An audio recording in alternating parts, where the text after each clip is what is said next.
So a big portion of our life is affected by how we feel. Let me give you just a quick list about the feelings that affect our lives. Number one, it's how you feel about the past. Boy, it's easy to carry the past as a burden instead of as a school. It's easy to let the past overwhelm you instead of let the past instruct you. How to feel about the past hurts and the past losses and the past difficulties and the times you failed and the times it didn't work, the accumulation of all of that. How you feel about that is going to greatly affect your future in your life. One of the major things that affects your life is how you feel about the future. Our life is affected by two major things. One is price and the other is promise. And it's not that easy to pay the price if you can't see the promise. I think kids are having problems these days trying to pay the price because they can't see the promise.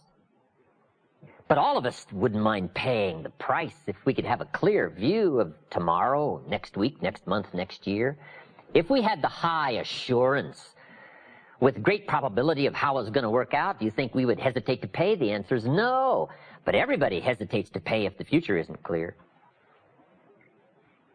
So to help the kids these days, we got to do two things. Help them to see the promise and help them pay the price. But we can pay if we can see. My karate instructor said, Mr. Rohn, you cannot believe the incredible feeling of walking down any city street unafraid. I said, let's get on with the classes, right? Hey, I will sweat. I will put myself through the paces, right? What would we do for an extraordinary promise? Answer, the most unbelievable things. Would you crack the books? Would you burn the midnight oil? Would you engage in the extra thoughts and the extra disciplines if the promise was adequate? And the answer is, of course. But who wants to read? Who wants to burn the midnight oil? Who wants to put themselves through the paces if the promise isn't clear? Important, price and promise. Here's number three. It's how you feel about each other. It's so important. Attitude about society, country, state and city, community, family, enterprise, office, company, corporation, division. It's so important to have a unique understanding about other human beings and what makes a good life, what constitutes a good life. How you feel about each other. I've got a good phrase for you. You can't succeed by yourself. So to have a unique, refined sense of appreciation for each other is prerequisite.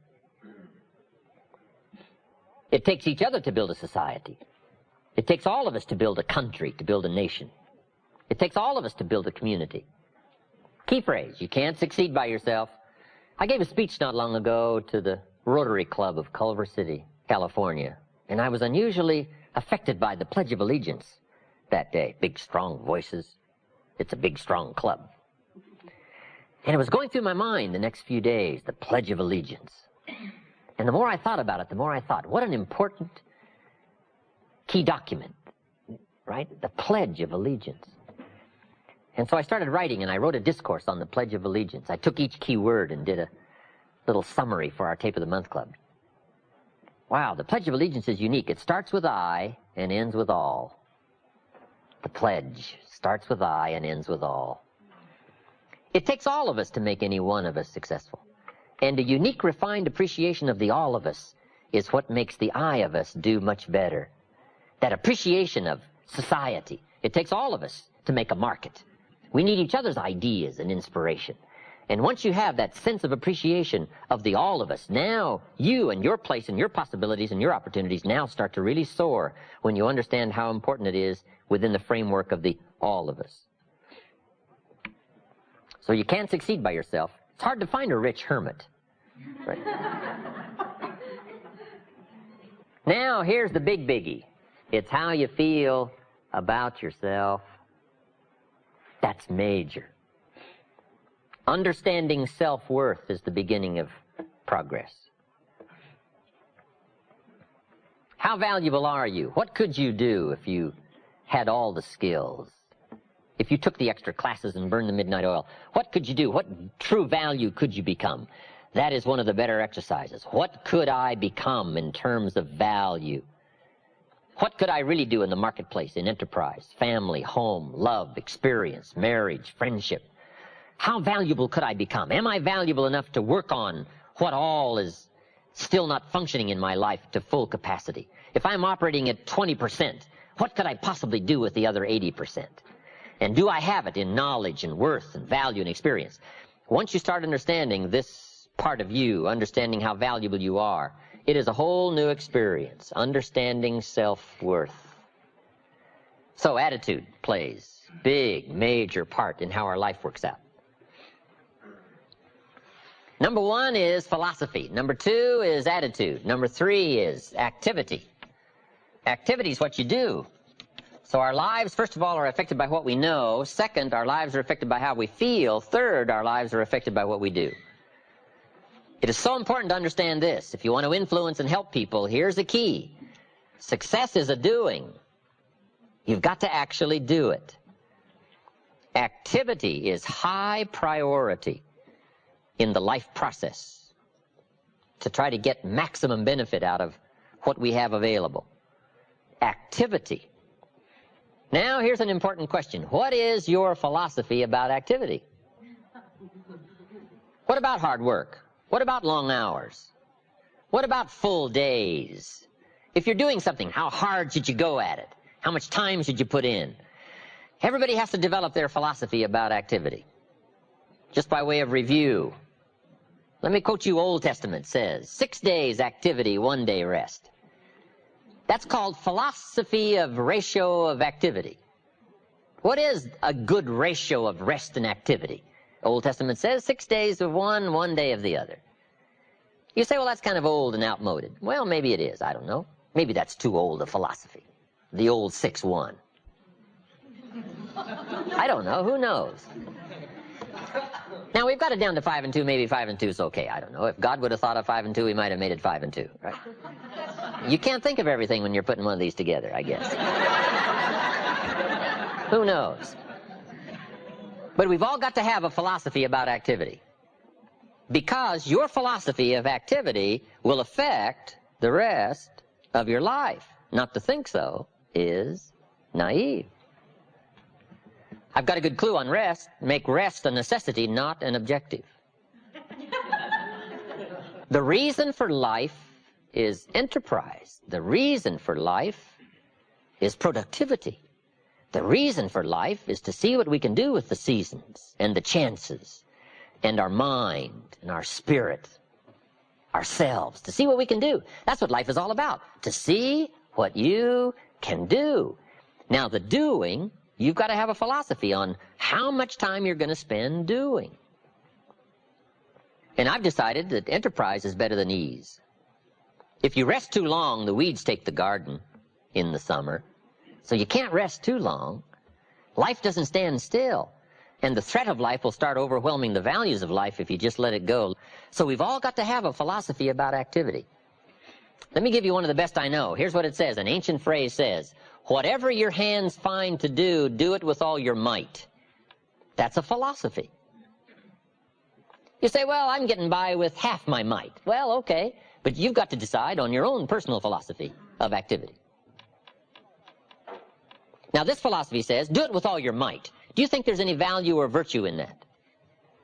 Well, I don't know. You've got to decide. You've got to weigh this out, right? You've got to evaluate it for yourself and put it on your own mental scales, and you've got to come up with your own answers. How hard should you work? I'm teaching kids now the ant philosophy. The ant philosophy. An ancient story says everybody should study ants, especially lazy people. The ant philosophy. Let me give it to you. It's very brief. Number 1, ants never quit. Good philosophy. If they're headed somewhere, you try to stop them, they'll look for another way. They'll climb over, they'll climb under, they'll climb around. They keep looking for another way. What a neat philosophy. Never quit looking for a way to get where you're supposed to go. Number 2, ants think winter all summer. That's an important philosophy. You can't be so naive as to think summer all summer. You say, well, isn't it nice? You can't think nice when it's nice. We will call you naive. An ancient story says, don't build your house on the sand in the summer. Why would we be given that advice? Because it's easy to build your house on the sand in the summer, but you must not be so disillusioned. So ants are smart. They think winter All summer. In the summer, you got to think storm. You got to think rock. You can't think sand and sun. Key philosophy. Number 3, ants think summer all winter. That's so important. I'm sure all winter long ants say, this won't last long, we'll soon be out here. What a neat philosophy, what a neat attitude. This won't last long, we'll soon be out of here. First warm day, the ants are out. First warm day, they're out. Now if it turns cold again, they'll dive back down, but first warm day, they're out. They can't wait to get out. What a neat philosophy, can't wait to get at it. We teach in leadership skills. Average people look forward to getting off. Successful people look forward to getting on with it. The guy doesn't want off, he wants on. And that's what starts to transform his life, into the doing, into the activity. Now here's the last of the ant philosophy. How much will an ant gather during the summer to prepare for the winter? Answer, all he possibly can. What an incredible philosophy, the all you possibly can philosophy. How much should you do? You got to come up with a philosophy of how much should you do. We're all governed by our thinking, our evaluation, what we've decided and how we feel, and this is a big question. What should you do? Schoff gave me the best answer when I was 25 years old. Here's what he said. Do all you can. How many books should you read in the next 6 months? As many as you can fit into your schedule. Because the book you miss won't help. What if a guy missed the book, Think and Grow Rich? The guy's 40 and poor and he missed the book. He lived in the right country, but he missed the book. He was a nice guy, but he missed the book. He was very sincere, but he missed the book. He worked hard, but he missed the book. I'm telling you, if you miss the book, no telling what treasure will be missing in your life if you just miss the book. How hard should you work? The ant philosophy. The man says to me, I'm making about $50,000 a year. Isn't that enough? Now, what would be your philosophical answer to someone who says, I'm making $50,000 a year, isn't that enough? He said, my kids are doing okay, and he said, I got my bills paid. So what would you say if a guy says, I'm making $50,000 a year, isn't that enough? I said, yes, $50,000 a year is enough if it's the best you can do. We don't call enough an amount. We only call enough your best. If you're capable of making $500,000 a year and you make $50,000 a year, we call you loser. Now, it isn't the difference between $50,000 and $500,000 that's important. What's important is the full extent of your reach. That's what's important. The only way to feel maximum good about yourself is to extend yourself to the full capacity of your reach, your intellectual reach and your physical reach, and your potential and your possibility to do the best you can. What should you do? All you can. How many books should you read? As many as you can. How many skills should you learn? As many skills as you can. How many people should you touch? As many as you can. What all should you engage in? As many things as you can. Why not go to the max? I've got a good question for you. How tall will a tree grow? As tall as it can. Did you ever hear of a tree growing half as high as it could? No. Trees don't grow half. They grow all. Full. They drive their roots as deep as they can, stretch as high as they can, produce every leaf they can. Trees go to the max. Now, why would human beings settle for less than the max of their capacity? Simple answer. They have the power of choice to do so. It gives us the dignity of being human beings called the power of choice. So we've got a couple of choices. Let me give them to you. Here they are. To be all or to be part. Now, this is a philosophical discussion. You can choose to be less than you were designed to be, or you can choose to be all you were designed to be. I'm merely suggesting that you ponder what the all might do for your life in the next 1 year, 3 years, 5 years. If you refined your philosophy of activity and went for it all. So the difference in value is not the amount. If you do the best you can and you make $10,000 a year, we call that enough. If you do the best you can and you make $1 million a year, we call that enough. Enough is not the difference between 10,000 and 1 million. Enough is simply doing the best you can. A group of psychiatrists invited me to come and lecture in Los Angeles. Not too long ago, I thought that was fascinating. I never graduated from college. But they wanted to hear my story, so I go talk to the psychiatrist. Then in the middle of my talk, I had the audacity to say, ladies and gentlemen, let me tell you what I think most messes with the mind. They said, what do you think most messes with the mind? I said, I think it is simply doing less than you can. Messes with the mind. It causes all kinds of psychic damage, I think. Simply being less than you can be, doing less than you could do, trying less than you could try, doing it with less enthusiasm than you could. I think it somehow damages the mind. It damages our self-image. Because here's what I've discovered happens. The minute you turn this around and start extending yourself, it isn't the value you get from extending yourself that's the greatest value. It's how you feel about yourself that's the greatest value. Because, see, it's not what we get that makes us valuable. It's what we become. And part of becoming is to see what all you can become. See what all you can do. See how much you can earn, how much you can share, how much you can start, how far you can reach, how far you can extend your influence. Now, that kind of commitment to philosophical thinking about attitude and about activity, we call this the potential for life change. The 5 major pieces to the life puzzle, we've covered 3 of them. Number 1 is philosophy, number 2 is attitude, number 3 is activity, number 4, I'm sure you're ahead of me, results. Results is the name of the game. The quest of life is to see, 1, what we can become, 2, what we can accomplish. What we can become and what we can accomplish. The key to life is to become skillful enough to do rewarding things with our life. Influence, productivity, activity, results, economic, social, personal, spiritual.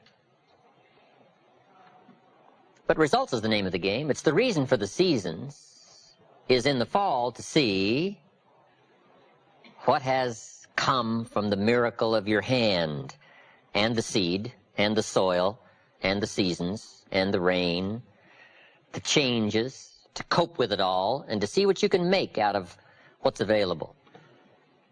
One of the most interesting ancient stories said, a master had 3 servants, and he gave them talents. Talents is simply value. Philosophy is to determine value. And once you understand that you have value, the key is to see what you can do with it. And here was the commission that the master gave his 3 servants. He gave one 5 talents, the other one 2, and the third one 1 talent. And his commission was, see what you can do with these values.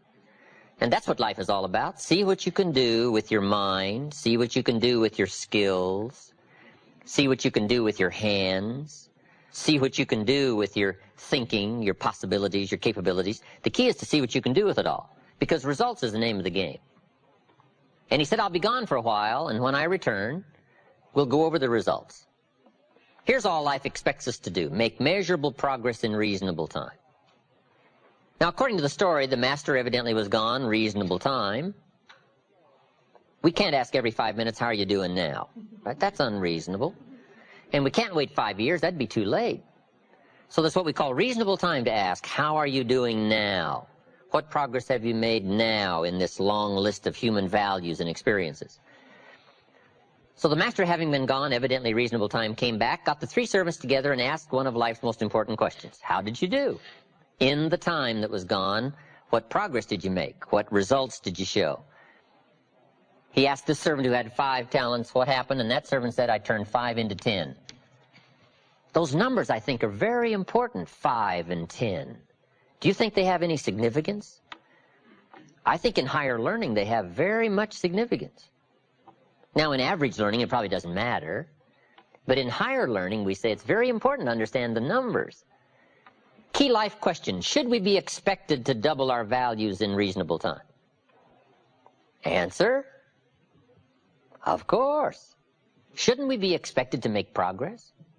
How many years do you want your child to spend in 4th grade? About 1. You say, well, if they're nice kids, would you give them 3 or 4 years? You say, no. You can't give your child 4 years to get through 4th grade. That's too much time to make such small progress. Now, wouldn't it be important to ask those same questions all of our life? See, we build those 1st grade desks so small so they won't fit at age 21. And shouldn't it be a reasonable question? What are you doing here? All this time has passed. So I think it's very important, according to the story, to go from 5 to 10 in reasonable time. Now, the master said in response to these numbers, good job, well done. And to this servant he said, what happened? That servant said, I turned 2 into 4. Now, would you find that significant, turning 2 into 4? I think it is. Key phrase, life is a numbers game. Part of life is a numbers game. How many books should you read to be adequately prepared to debate the major life issues in the next 10 years? Do you think it's important to come up with a pretty good reasonable number of books in a wide variety of subjects to be adequately prepared to debate the major life issues in the next 10 years? The answer is of course. Now, wouldn't it be important to know about what the number of those books are and what the wide range of major life topics are? This is very important stuff. This is not get-by stuff now. Right? You can get a crust of bread and a pair of shoes and stay out of the rain and do okay, but this is called higher learning for success and leadership and influence, and skills that serve well for the future. So it's very important, numbers. How many pounds overweight should you be at age 50? Approximately.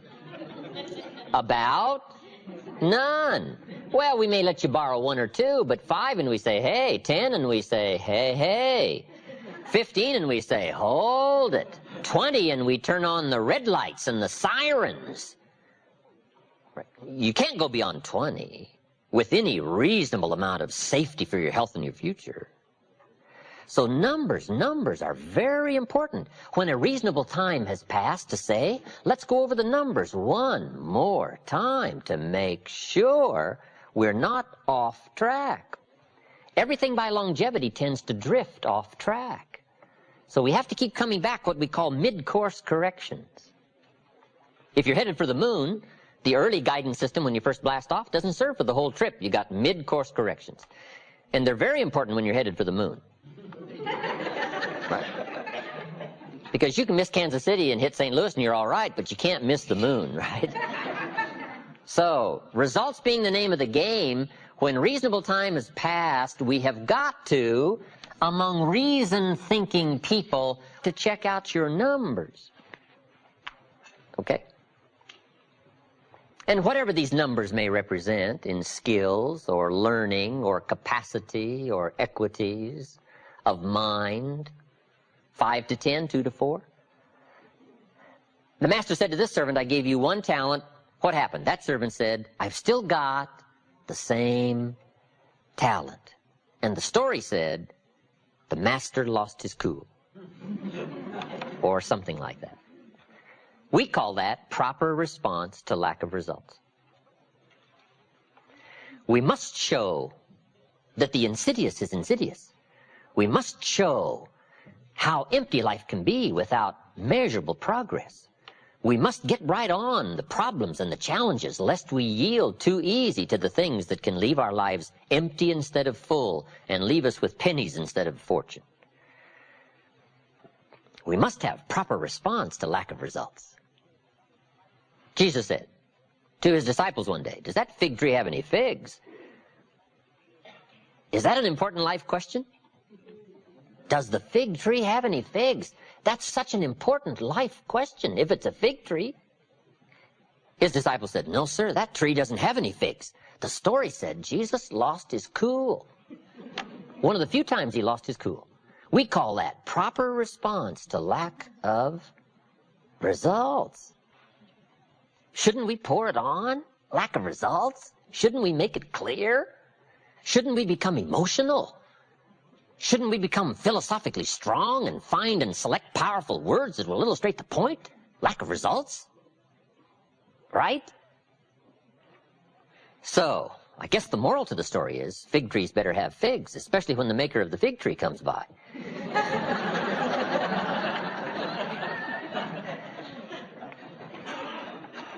Results is the name of the game. I'm teaching kids now how to be rich by age 40. If you live in America with banks and capital and money and churches and sermons and libraries and books and teaching and training and classes and rallies and inspiration, shouldn't you be rich by age 40? If you're not, isn't something wrong? The word isn't right, the word's wrong. Something's wrong. Now, there's nothing wrong with the country, and there's nothing wrong with the community, and there's nothing wrong with the library and the books, and there's nothing wrong with the churches and the sermons, and there's nothing wrong with the school and the teachers, and there's nothing wrong with what's happening, and there's nothing wrong with you, but there's something wrong with your philosophy. Somebody sold you the wrong plan. Wow, it's easy to buy the wrong plan, buy the wrong philosophy, and make errors in judgment that compound into pennies instead of treasure. So, one of the major reasons for looking at results is to see what might be wrong with activity. Maybe it's activity that's producing poor results.